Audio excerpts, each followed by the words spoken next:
সাতকানিয়ার কৃতি সন্তান চট্টগ্রাম দক্ষিণ জেলা বিএনপির সিনিয়র সদস্য সাবেক ছাত্রনেতা শেখ মোহাম্মদ মহিউদ্দিন ভাই সহ উপস্থিত নেতৃবৃন্দ, আপনারা জানেন আমরা এখানে 12 তারিখ নির্বাচনের পরে আপনাদের সামনে আমরা উপস্থিত হয়েছি।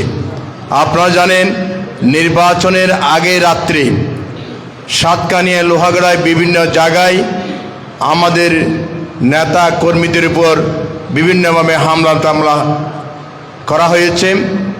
আমরা সেদিন নির্বাচনের কারণে আমরা চুপ ছিলাম। আমরা বাংলাদেশের জাতির স্বার্থে এই নির্বাচনকে বানচাল করার জন্য অনেক ষড়যন্ত্র হয়েছে। আমরা চাইছিলাম বাংলাদেশে একটা অবাধ সুষ্ঠু নিরপেক্ষ নির্বাচনের মাধ্যমে জনগণের প্রতিনিধিত্ব ঠিক করবে। সেই কারণে আমরা অন্য কোনো চিন্তা করি নাই। কিন্তু নির্বাচনের দিন আমাদের অনেক এজেন্টদেরকে তারা মারধর করেছেন, অনেক এজেন্টদেরকে বাইর করে দিয়েছেন এবং অনেক মা বোনদেরকে আমাদের বোড়াদেরকে পথে অনেক বাধা সৃষ্টি করেছে। আমরা সেনাবাহিনী এবং প্রশাসনকে জানানোর পরেও তারা কোনো প্রতিকার করে নাই। তারপরে ভোট গণনার পরে ভোটের পরে আমাদের ড্যামসা আমাদের ছাত্রনেতা শামীম এবং তার একটা ছোট বোনকেও তারা আঘাত করেছে এবং ড্যামসা অনেক বাড়িঘরে হামলা করেছে, অনেক বাড়িঘর ভাঙচুর করেছে। তারপরে এটা কাঞ্চানাতেও আমাদের এক বিএনপি নেতাকে তারা হামলা করেছে। আজকে আমরা সরতিতে পরিদর্শনে গিয়েছি, আমাদের প্রার্থী নাজমুল আমিন সহ এখানে অনেক নেতাগুলি তারা হামলা করেছে, ঘর ভাঙচুর করেছে। গতকাল এউসিয়া সুরামণি একটা এলাকায় আমরা গিয়েছিলাম, আমাদের প্রার্থী সহ আমাদের বিএনপি নেতা কর্মী অনেক সাংবাদিক ভাইয়েরও আমাদের সাথে গিয়েছিল, পুলিশও আমাদের সাথে ছিল। আমরা যখন এই স্থানে গেলাম সাথে সাথে একটা গুলি ফায়ার দিয়ে পুরো পাহাড়ের দিকে চলে গেছে। দেখেন এটা কিসের অবস্থা, কিসের মগের মূল্য।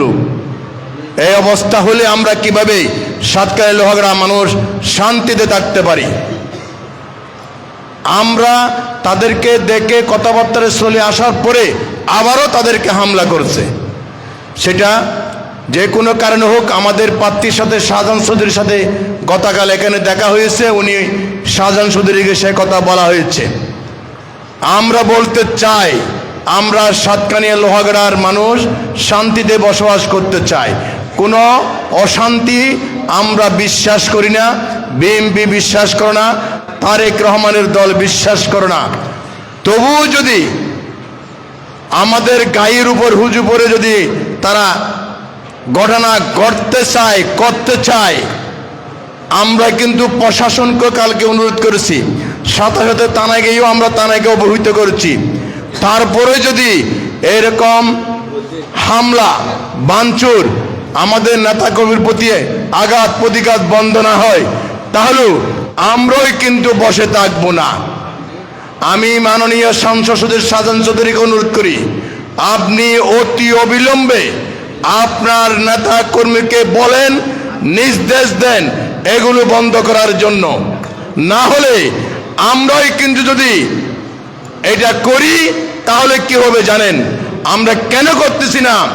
বৃহৎ স্বার্থ হচ্ছে আমরা বাংলাদেশের মালিক, আমরা সরকার গঠন করেছি, আগামীকাল বাংলাদেশের প্রধানমন্ত্রী হবে তারেক রহমান।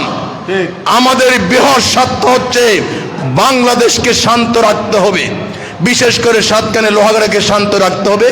আমরা যখন সরকারে আছি, সরকার গঠন করতেছি, আমাদের বৃহৎ স্বার্থ তারাই চাবে, জামাত ইসলাম চাবে অশান্তি করার জন্য, বিশৃঙ্খলার জন্য, আমাদের সরকারে বদনাম করার জন্য।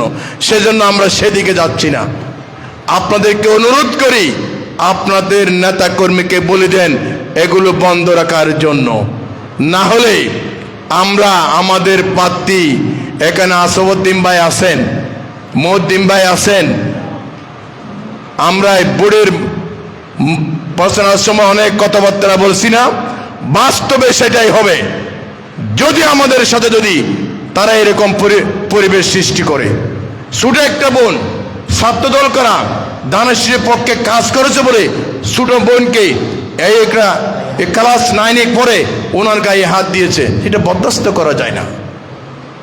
আপনারা সাংবাদিক ভাইরা নিরপেক্ষভাবে তদন্ত করে আপনারা এগুলি লিখবেন। অনেক সাংবাদিক সাহেব আমাদের সাথে কালকে গিয়েছিল।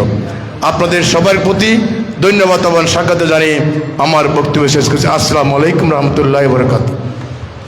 ধন্যবাদ। আসলে আজান হচ্ছে, আমার মনে হয় নামাজের জন্য 10 মিনিট একটু নামাজের বিরতি দিলে ভালো হয়, কারণ আমরা সবাই নামাজ পড়ি। পাশাপাশি আমাদের নামাজের পরপর আমাদের বাকি 3 জন আমাদের প্রার্থীর সম্মানিত চিফ এজেন্ট জননেতা আসাদউদ্দিন চৌধুরী এবং আমাদের দক্ষিণ জেলা বিএনপির সাবেক সাধারণ সম্পাদক অধ্যাপক শেখ মোহাম্মদ মহিউদ্দিন ভাই